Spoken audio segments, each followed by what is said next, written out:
This is Lauren. Yo, this is Top Cat from Arizona Sound. Listening to Potato Salad Radio Show. It's going down. This is what it is. CKDU 88.1 FM. I'm your girl Kaya, and I love this show. You brought up before we took the break a little bit about, like, mentioned Snak. Oh, yeah. Snak the Ripper.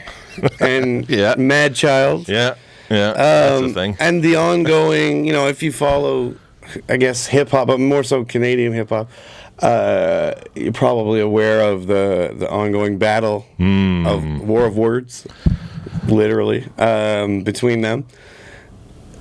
I feel like they both were probably more eager to jump into something like this, especially the track battle, where they actually, shout out to Fortunato, by the way, on that, but more of the battle on beats because of, again, and I hate to do this, I feel like we're stroking this guy a lot today, but the Drake Meek battle, for what you want to call it a battle, did a lot to hip-hop. Yeah, I put Drake on top. No, not just Drake. For me. I mean, yeah, well, but Meek's it invigorated. a sucker, but, I feel like it invigorated hip-hop in a battle sense. Like, it was interesting. I don't think this Madchild Snak thing would be popping the way it is popping if that hadn't happened first. No, I don't think anybody would care. It's made it cool to be, like, on wax again. Well, I think it's made it cool for non-hip-hop media because it's getting outside of, I mean, the normal channels. We'll talk about any kind of rap beef, we can, because we talk about hip-hop all the time. But it's when the people who don't talk about hip-hop all the time start talking about it, that's when it's kind of reached another plateau. It's interesting. What do you think a beef like this does for hip-hop? Is it good? I don't know. It's pretty aggressively Canadian in the sense that it feels all very kind of polite and, da-da-da-da-da. I mean, all the complaints that they have about each other, I get it. Cool. But really, like, he's going after Madchild like, oh, you're dating girls way younger than you. And what? Oh, you're into drugs and alcohol. You like expensive shit. That, that's the content of every rap song that's come out this past year. I still don't really see what's necessarily wrong with any of those things. Like, so, and what, he's old? Well, like, so are all your rap heroes. I mean, he's still, pulling more people than you are. See? Yeah, I think they, whatever the legitimate reason for it, I think kind of once it happened, the ball was rolling and they had to kind of roll with it. I mean, I don't know either of these dudes, but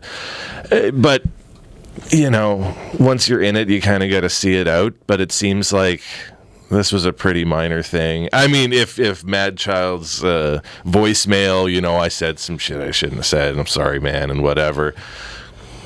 Maybe that should have resolved this. I don't know.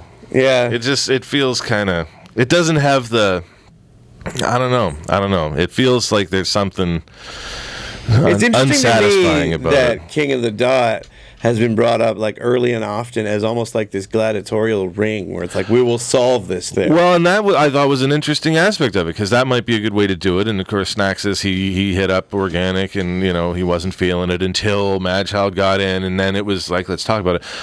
But I mean, part of battling as a thing is about conflict resolution. So I think if you've got something as structured as King of the Dot that's respected, which it is, and has a good reach, which it does, and puts on for hip-hop culture and community, which it does, use that. If you got a beef with some people, then why not put it on? Make it a charity thing. If you don't want to do it, you don't want it to be about pay-per-view and views, fine.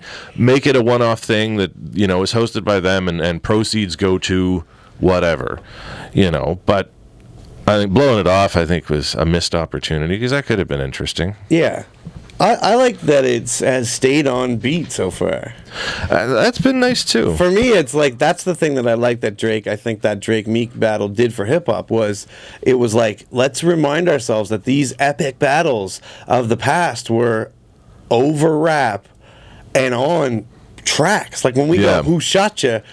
We know why there was beef. People were laying it down and letting the club rock, and you got to see with Meek, because, he's like, DJ, I'm leaving because you're playing back-to-back while I'm here, and, like, these songs echoed, and I think it's nice to see it not go to King of the Dot for me and stay in the realm of a battle over as MCs. I like that, too. As a spectator, that's interesting, but I mean, I think there's a lot of ways to go about some of this. One thing that I don't think we have is the ancillary stuff. We don't have radio here in the way that they do in the States. So you don't have like the morning shows where rappers are coming out and doing hour-long interviews where they can get into this. And you've If they paid me like $3 a day, I would.